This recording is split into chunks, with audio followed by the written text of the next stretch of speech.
Warm greetings from the Center for National Security Studies. I'm your host, Bala Subramanian, Senior Research Officer and Head of the Strategic Studies Program at CNSS. Today, we are in a conversation with our distinguished guest, Dr. Stefanos Kordosis. Dr. Stefanos Kordosis is an assistant professor in the history of Central Eurasia at the International Hellenic University, Greece. His postdoctorate research is on East-West contacts across Eurasia and the role of nomadic nations, Black Sea history, and relations with Byzantium, past and present aspects of the Silk Route and great power competition in Central Eurasia.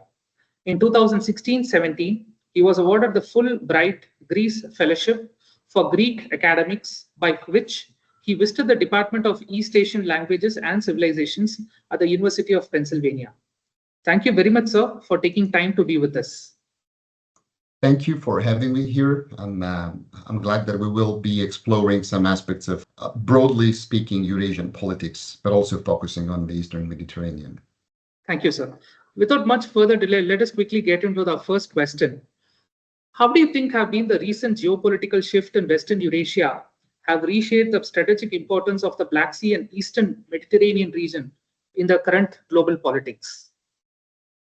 So I think we first need to outline broadly what are the basic shifts that are taking place on a global scale in the international system. And I think we can, first of all, say that the international system undergoes a very broad transition from what used to be a unipolar system following the collapse of the Soviet Union to a multipolar or multicentric international system.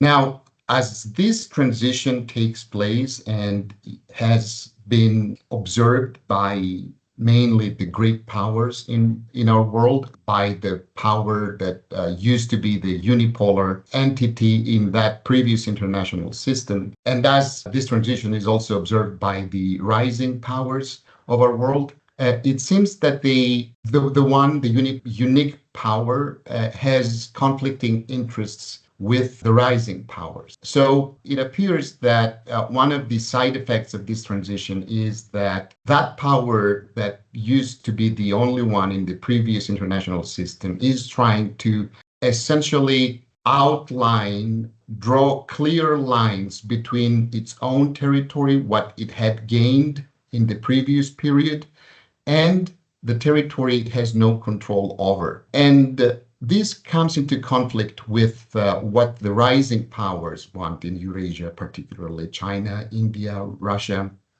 not so much Russia, but China and India definitely, which is a unified Eurasia, interconnected, integrated to the extent that it is possible. So one major conflict comes from that, from the transition and the effort on the part of the United States to disassociate its own territories, which it controlled from the Second World War onwards, from the rest of the Eurasian powers. The second, let's say, factor is the need on the part of the United States, which used to be the only power up until recently, to tackle what it considers its peer competitor, China. So this pivot to Asia is the second feature that affects Eurasia, but also the Middle East and the wider region around it. And I think that these two factors, the disassociation,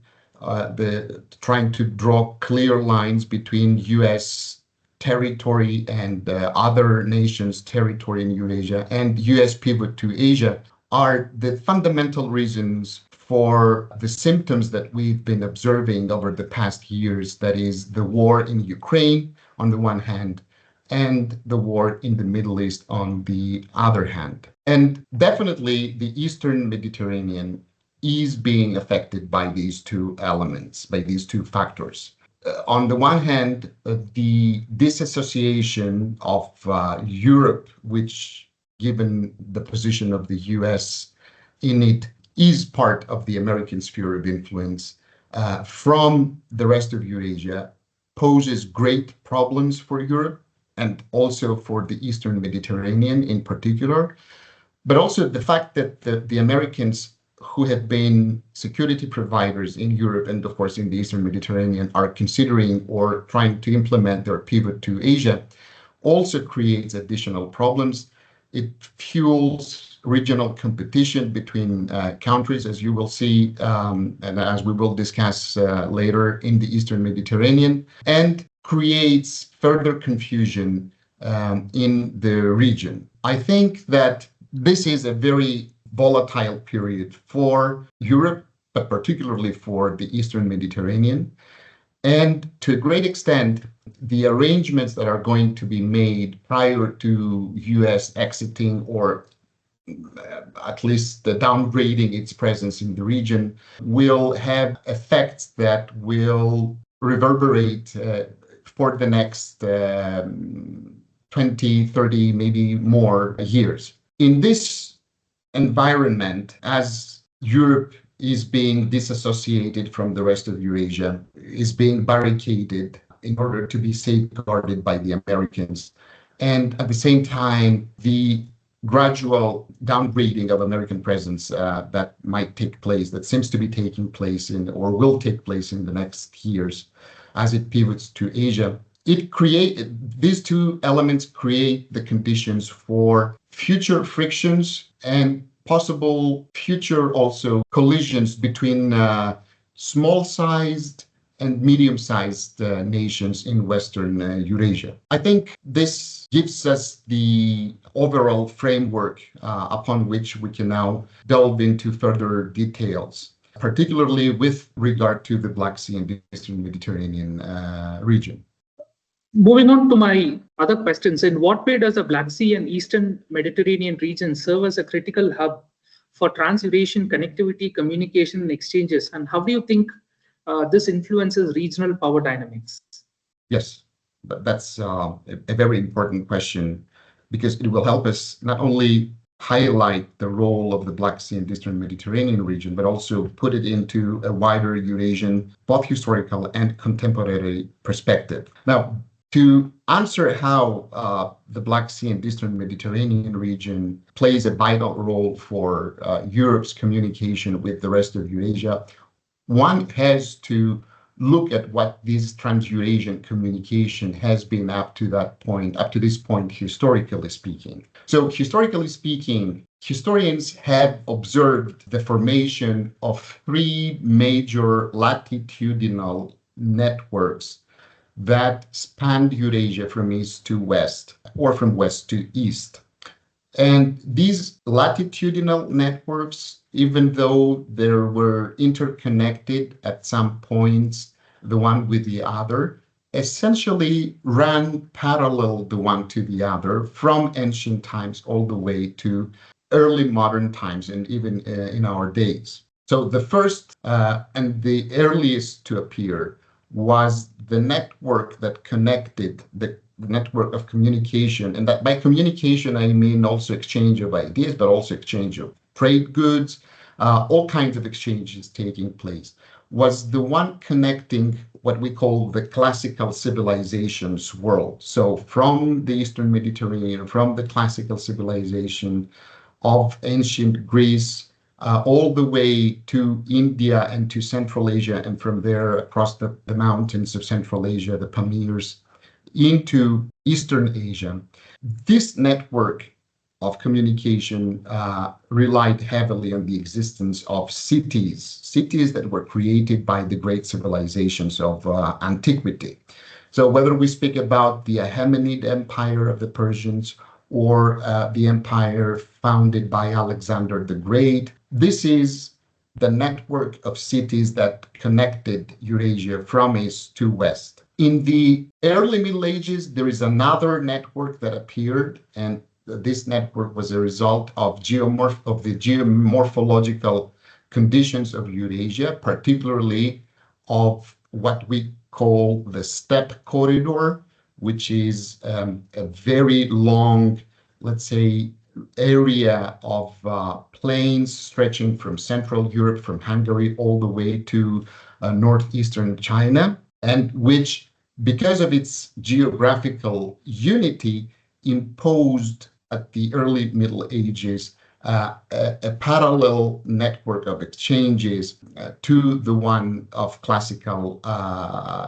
classical cities of civilizations of the southern belt of Eurasia. And in parallel to that, there is a third network, a network that relied on ports, which were found on the southern shores of Eurasia, stretching from the eastern Mediterranean through the Nile into the Red Sea, and from there through Bab el-Mandeb into the Indian Ocean and further eastwards into what we call today the Indo-Pacific, which relied on maritime transportation and communication. This is also a very old, very ancient network, as ancient as the one that I described, crossing through the belt of classical civilizations, and also functioned in parallel to the aforementioned two overland networks. So we have three essentially latitudinal, in the sense that they extend from west to east, networks of communications taking place between the west and the east of Eurasia. Now, these three almost parallel networks were essentially connected at the Black Sea and Eastern Mediterranean region. It is the only place where the sea enters into the Eurasian hinterland in depth. So the Eastern Mediterranean Black Sea region functioned, and here I'm going to use the words of a Romanian historian and politician, Gheorghe Bratianu, functioned as the turntable of trans-Eurasian communication. Turntable is a device that is being used by train companies to change the direction of a train's engine and put it on different tracks. So here, the Black Sea and the Eastern Mediterranean, historically speaking, functioned as such a turntable. So one could shift from ships to overland trade, or could take the merchandise coming from the seas, from the Middle East or from India through the Red Sea and the Eastern Mediterranean to the great rivers of the steppe lands that pour into the Black Sea. So this is an important function of the Black Sea and Eastern Mediterranean region, historically speaking, that the fact that it acted as the turntable, as the regulator of commerce between the three latitudinal networks that existed in Eurasia since ancient times. Of course, this is not the only point where the three latitudinal networks connected. There were overland connections as well, but this is the Black Sea and the Eastern Mediterranean have been the only point where the transition from overland to maritime trade could take place very easily. So there is another aspect to the Black Sea and Eastern Mediterranean, which is related to the one that I've just spoken about. And that has to do with the fact that the Black Sea and the Eastern Mediterranean, they are part of the axis that connects four major seas from north to south in Western Eurasia. It connects the Baltic Sea via the river systems of Western Eurasia with the Black Sea, and from there through the Aegean Sea. The system is further interconnected with the Red Sea.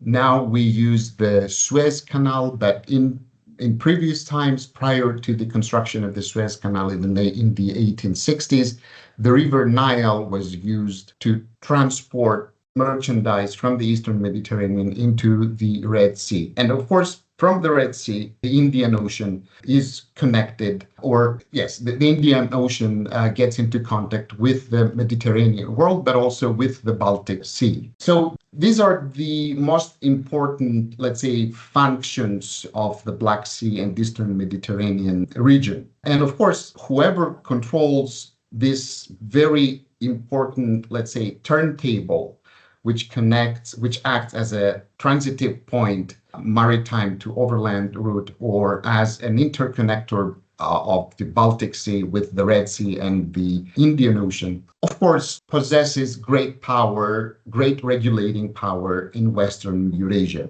And I think this is why this may dovetail with what we discussed in the previous question as to the disassociation of this trade network from the rest of Eurasia, or at least, if not disassociation, it's total control by one power, namely the United States.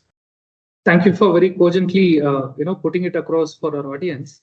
Speaking of tensions, how do you think the ongoing war in Ukraine and tensions in the Middle East is impacting Europe's security, economy, and social stability?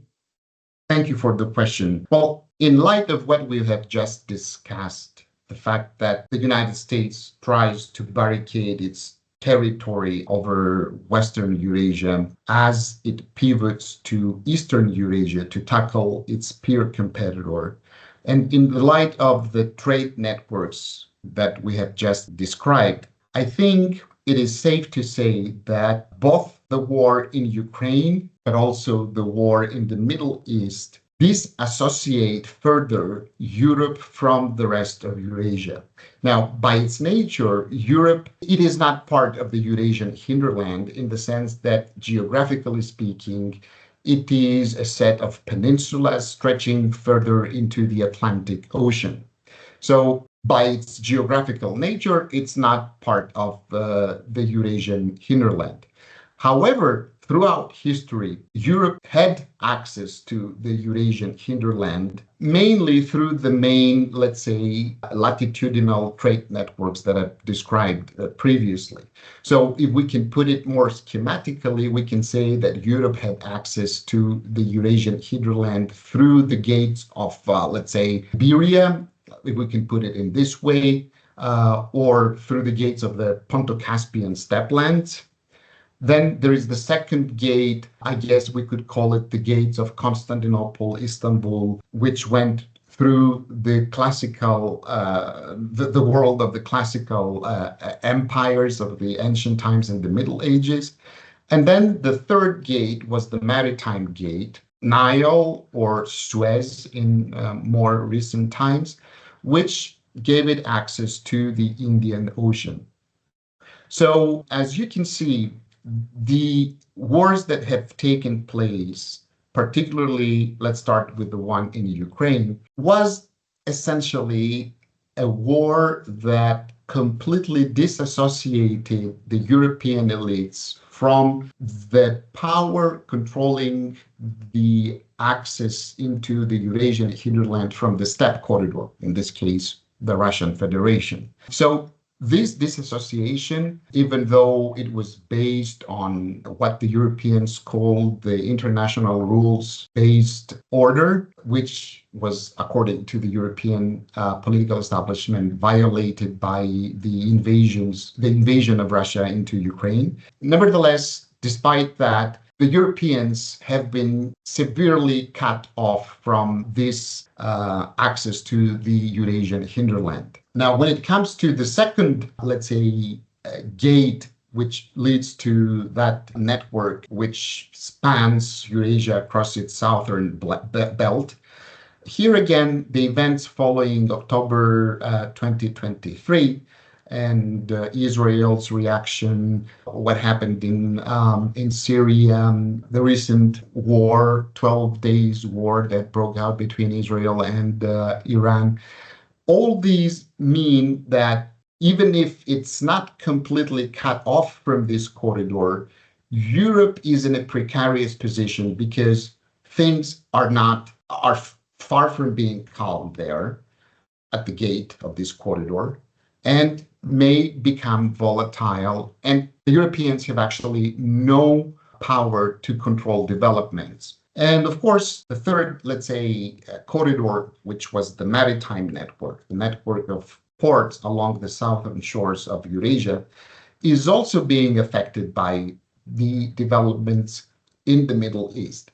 We saw how the Red Sea was effectively cut off, and of course the Mediterranean at the same time was effectively cut off from access to the Indian Ocean and to India because of the effects that the attacks of what we call Houthis ahead on maritime shipping. And indeed, if one looks at the numbers of ships navigating now Bab el-Mandeb and the Red Sea, a reduction will be observed, and a transfer of the maritime activity to the route circumnavigating the whole of the African continent. So these are very important developments that seem to be isolating Europe from the Eurasian hinterland. And of course, this conversely means that Europe has only one option left, that of turning to the West, namely the Americas, the continents of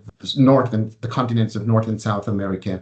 And therefore, its dependence on the Americans becomes even more important and even greater. I think this is the basic effects that these two wars in Ukraine and in the Middle East have had on long-term European geopolitics. There is this issue which everybody across the globe are taking a very closer look, the US-China trade war.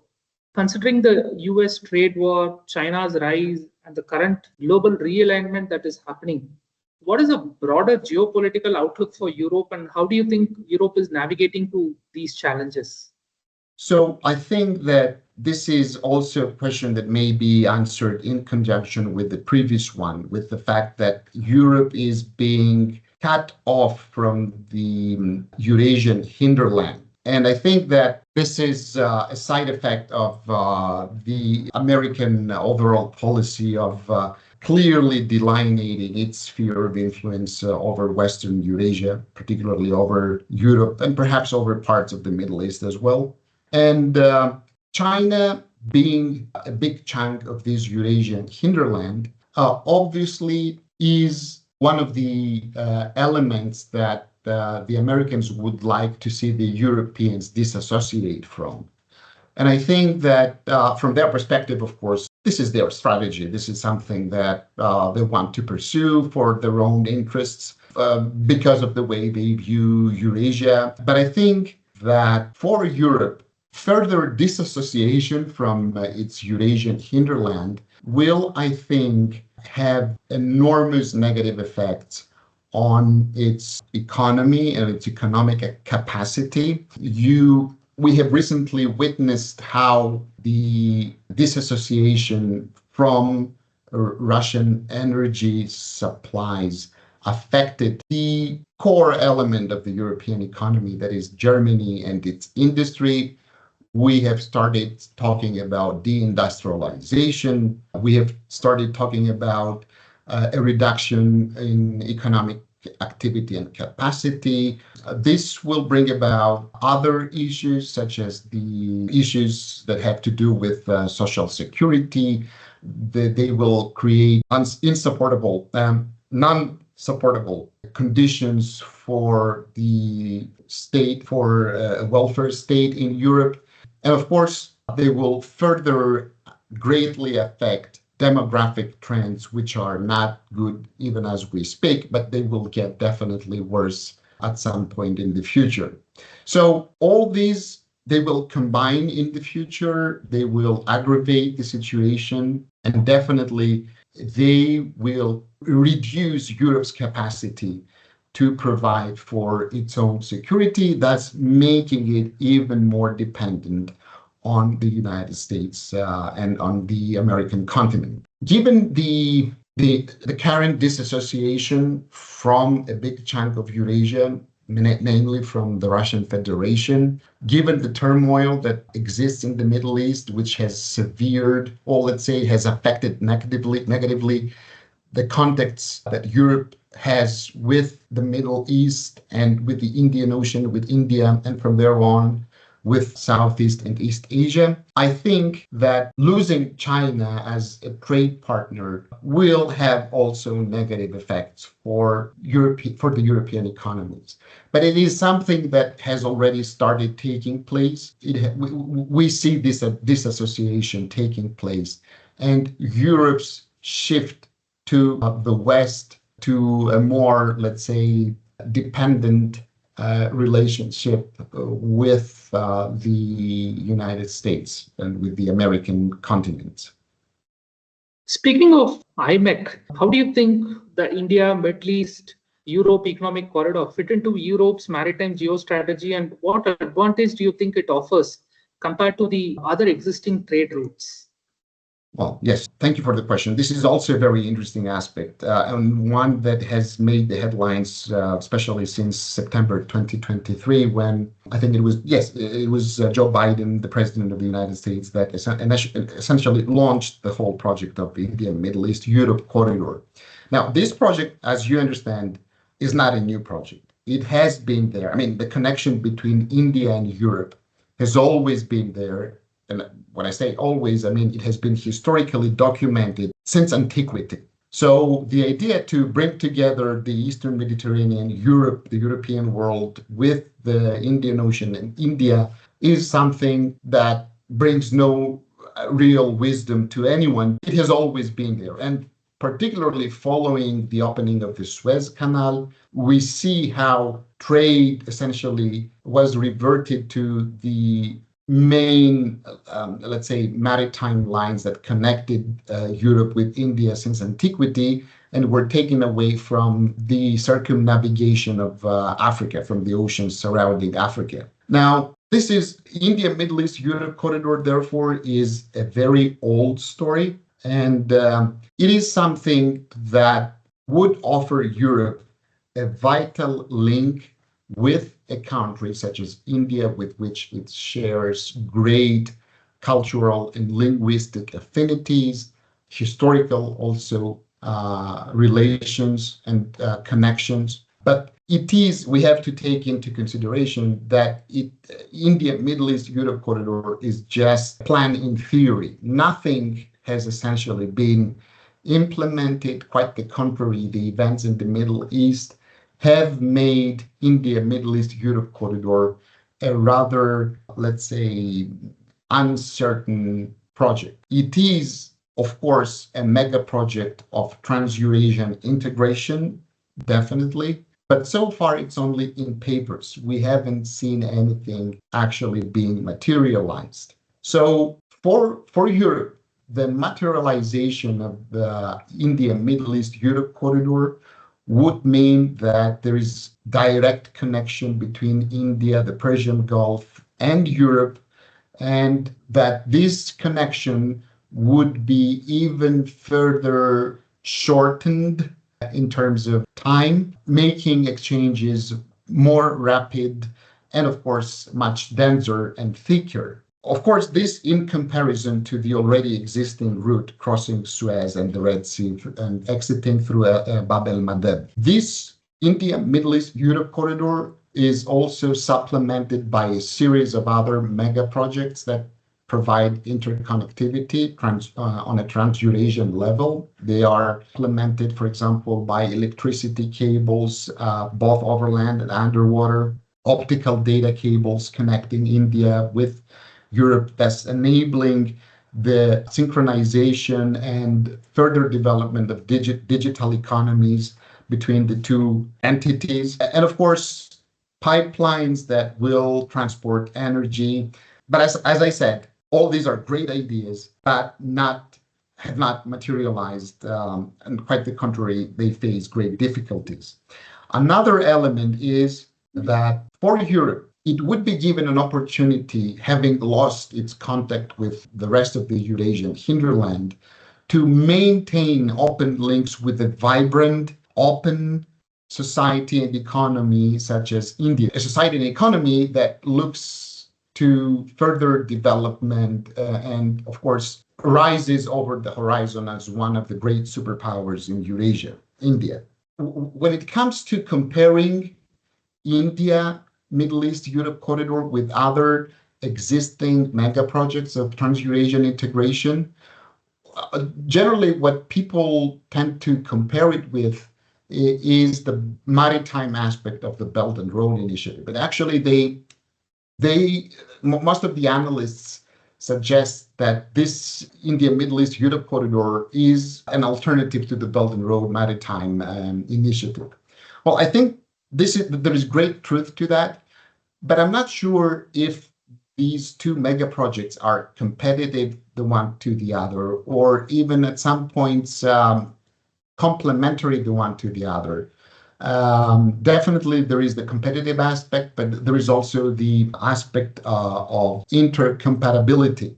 And actually, this is something that also historically has been observed, that the links to India led to Southeastern Eurasia, Southeastern Asia, and Eastern Asia. So it's not necessary that, at least for the part of the Indian Ocean to the west of India, these two projects are competitive, or at least not always competitive. When it comes to other projects, such as the North-South Trade Corridor that India has been promoting with Iran and with Russia since the 2000s, even though not very actively, this is something that can also act competitively to India, Middle East, Europe corridor, but could also act complementary, could be a complementary project to that. This is something perhaps that we might be able to explore further down our conversation. Speaking of major geopolitical risks, what do you think are the major geopolitical risks facing the IMEC in the Eastern Mediterranean, particularly in light of regional conflict and competing interests? Yes, I think we have already alluded to this, but let's look at it in a bit more detail. First of all, I've just mentioned that the fact that the western part of Eurasia, Europe, and parts of the Middle East are included are being disassociated or clearly demarcated from the rest of Eurasia as part of an American policy is negative to India, Middle East, Europe corridor, because this disassociation by definition runs contrary to India, Middle East, Europe corridor. Secondly, the gradual, let's say, downgrading of American presence, who have been the most important security providers in the Eastern Mediterranean region, means that the other local players, Greece is included in those, but also states bigger than Greece, such as Turkey, are stepping in order to be delegated by the United States some of their functions as security providers. So this creates competition in the region, and this competition is observed in various aspects of politics in the Eastern Mediterranean. For example, there is, of course, this is something that you can observe also in Western and Central Mediterranean, but there are fundamental disagreements taking place between various states, Greece and Turkey at the forefront, with regard to the delineation of exclusive economic zones, with regard to the role islands play in this delineation, and with regard to who gets to even exercise full control over areas of open sea. And of course, each state implements different strategies and varied tools. Turkey, for example, is making use of threats, sometimes veiled, other times unveiled threats to violence. For example, there is this perhaps known to some of our Indian audience, casus belli, which was voted in favor by the Turkish parliament in 1995 concerning a possible extension of Greece's territorial zones of water from 6 to 12 nautical miles. Let it be noted here that this is a sovereign right that Greece has, which can be implemented by Greece without the approval of any third party. And of course, there's also the argument made, given that Turkey is not signatory to the law of the seas, to the UNCLOS Treaty, that islands, regardless of their size, regardless of whether they have economic activity or not, are not entitled to the exclusive economic zones overseas. So generally speaking, if we want to take a closer look at Turkey, its strategy unfolds over three main axes.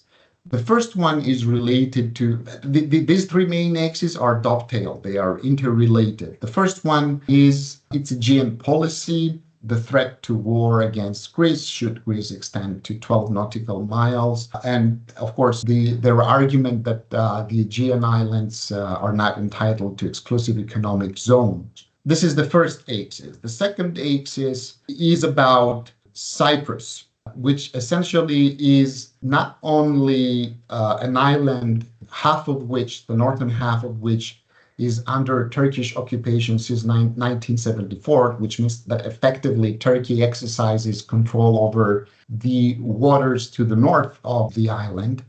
But by projecting its statement that islands are not entitled to exclusive economic zones over to Cyprus, Turkey, also wants to snatch, or at least believes that a big chunk of the exclusive economic zone of Cyprus is to be appropriated by Turkey. And with regard to the islands and their exclusive economic zones, the policy in the Eastern Mediterranean also has a third, let's say, element, which aims at completely or at least at keeping separated the exclusive economic zones of Greece and of Cyprus, and of not letting them be connected. If the current law of seas were to be implemented, then Greece and Cyprus would have interconnected or adjusted contiguous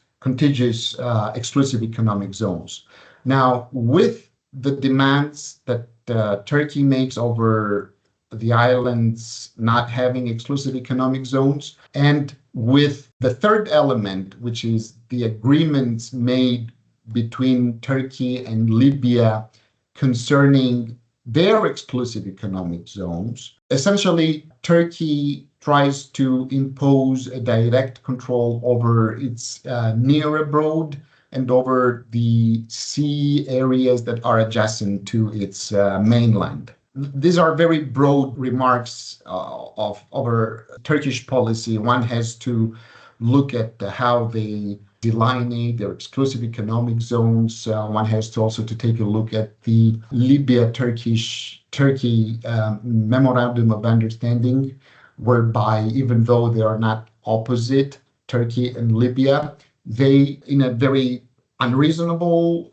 way, distribute the space of water between themselves, thus creating adjacent and contiguous exclusive economic zones for themselves. There is a wider name for this Turkish strategy. It is called the Blue Homeland Strategy. It is something that started, I think, with Ahmet Davutoglu 25 something years ago. And essentially, it is this claim of Turkey for full control over the seas and sometimes even territories, islands that are adjacent to its mainland. Thank you for putting the role of Turkey in a very cogent fashion for the benefit of our audience. Taking this discussion regarding Turkey a little bit deeper, today we can also find Turkey has increasingly positioned itself as a key player in the Islamic world. How do you think is its ambition to become a guardian of Islam, influencing Ankara's geopolitical strategies in the region and as well as beyond? So I think to a great extent, Turkish policies in the region are a reflection of its internal dynamism, of the fact that it is a country populated by 90 almost million people. Despite the internal divisions that it might be facing, it is a country with dynamism. It is also a country that has a vibrant economy because of its demographic vitalism. And of course, as a country that faces internal, let's say, sometimes internal contradictions, it tries to overcome these contradictions by leaping forward and by making use of ideologies that may help in consolidating its interior society. So I think these are the basic reasons why Turkey is positioning itself as the protector of Islam. In other words, it is the main reason why Turkey is making use of Islam as an ideology that will help it at the same time overcome its internal differences and contradictions, but also link it with wider chunks of the world, namely the rest of the Islamic countries. But one also has to remember that Turkey is not a revolutionary power with regard to the international system in general. It is a very pragmatic, very realistic country. Of course, it will move and take advantage of any given situation to further promote its own state interests, but essentially it is its own nationalist interests that it wants to promote. And of course, if that is possible, even extend the control over the adjacent environment. So what I've been observing with regard to Turkey is that it is using its various identities and policies as bargaining cards when dealing with essentially the major powers of Eurasia and of the world.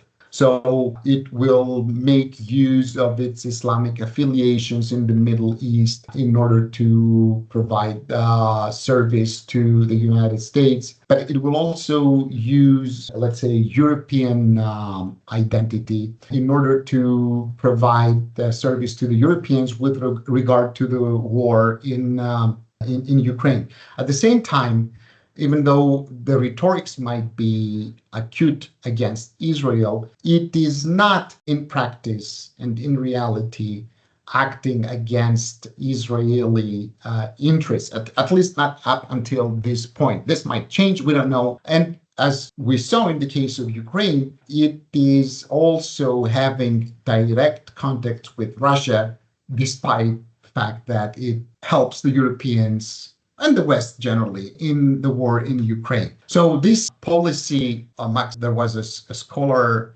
Weber, that gave it a name. It called it the policy of the evasive neutral, the one that maintains contacts with every, even belligerent party, and at the same time makes the best for himself, is what Turkey has been pursuing up to this point, I would say quite successively up until now. This, of course, is also a derivant of its historical experience, being one of the countries that succeeded the Ottoman Empire, and perhaps the country that succeeded the imperial mechanism, in the sense that the people who ran the Ottoman Empire essentially started running the Turkish Republic after 1923-24. But generally speaking, it is a pragmatic power, very realistic. This, of course, does not mean that it is not dangerous to the interests of Greece and of other regional players in the Eastern Mediterranean. And of course, with regard to India and the India-Middle East-Europe corridor, Turkey would like to tap in or control aspects of this corridor so that its leverage over Europe on the one hand and over India on the other hand be increased. Speak of the US, and basing on all we have discussed so far, how do you think the United States is shaping its geostrategy in Eurasia, and what implication does this have for the region?